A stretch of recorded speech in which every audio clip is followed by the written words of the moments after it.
Today I'm going to go over with you 6 common mistakes I see when people are starting to do their push-ups, okay? The first one is the hand position. When people go down into their push-ups, a lot of people tend to push off the ground, closed grip here, okay? What we want to do instead is spread those fingers out wide and grip the floor with your fingertips, okay? So from here, if we do that full push-up with our hands, fingers close together, we don't allow ourselves much force through the ground. We're going to spread those fingers wide, and it allows us to grip the floor with a nice strong position and allows us to put through force through the ground.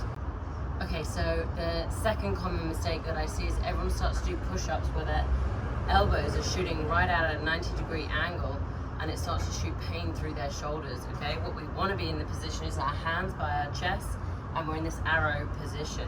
So what it looks like here, what we tend to see when people go into that position, their elbows come out here, and it hunches through the shoulders. What we want to do is bring those hands back, so they're right by the chest, and from here, those elbows, instead of being out at 90, you turn them into a 45-degree angle, which allows that room to go down, okay? So just make sure that you're not shooting at a 90-degree angle, and you shouldn't be feeling the pain in the shoulders. The work should be coming from the chest and your triceps. Okay, so the third common mistake that I tend to see is people aren't tucking their pelvis under, okay? So whilst we piece the other two together, from here, we tend to see a lot of people dip through the hips. That means the glutes aren't fired on and the core isn't fired on. So from here, what we want to do is just tuck for that third one, tuck those hips under, and then we move on to the fourth common mistake is the glutes and the core are not fired on. Yes, it's an upper workout or it's an upper exercise, but if those core and the glutes aren't fired on, you'll see this. And your hips will drop to the floor before the chest drops to the floor, okay? What we want to see, hips tucked under, core squeezed nice and tight. We drop down, and then we push back up. And when we push back up in one line, okay?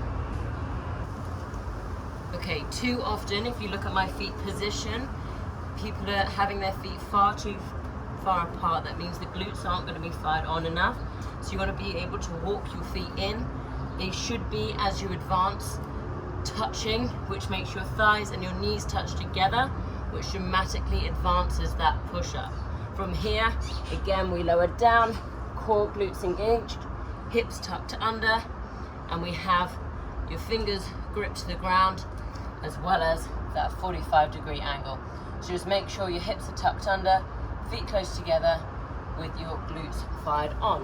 One, the sixth common mistake is that there's not a real direct force being pushed through the ground.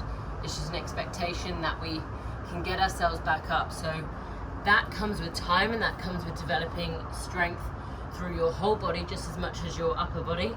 But from here, what we want to make sure is we focus on that breath.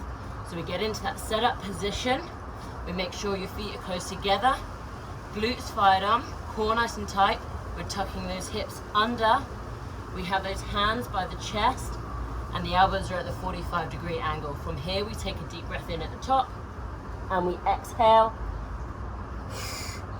as we push through the ground. So we come back down.